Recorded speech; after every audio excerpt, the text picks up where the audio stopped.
अस्सलामु अलैकुम नाज़रीन, आप देख रहे हैं पीसी वर्ल्ड न्यूज़। मैं हूं रिदा संदूक। Punjab highway SSP patrolling police Faisalabad region Mirza Anjum Kamal की हिदायत पर मोबाइल एजुकेशन यूनिट फैसलाबाद की टीम ने रोड सेफ्टी और ट्रैफिक रूल्स आगाही मुहिम के सिलसिले में सोजोकी और हंडा शोरूम्स का दौरा किया। शोरूम्स के स्टाफ को रोड सेफ्टी और ट्रैफिक रूल्स के मुतालिक आगाही फराहम की गई।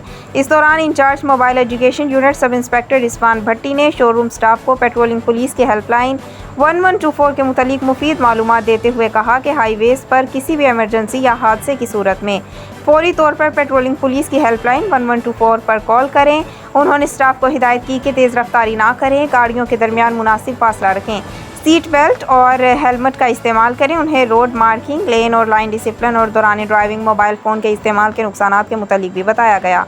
उन्होंने स्टाफ से ताउन की अपील करते हुए कहा, कस्टमर्स को भी रोड सेफ्टी और ट्रैफिक रूल्स पर अमल करने की हिदायत करें और ट्रैफिक रूल्स के मुतालिक बुकलेट्स जारी करें जिससे गाड़ी खरीदने वाले अफराद रहनुमाई हासिल कर सकें। इस दौरान उन्हें रोड सेफ्टी और ट्रैफिक रूल्स के मुतालिक आगाही पैम्फलेट्स भी तकसीम किए गए।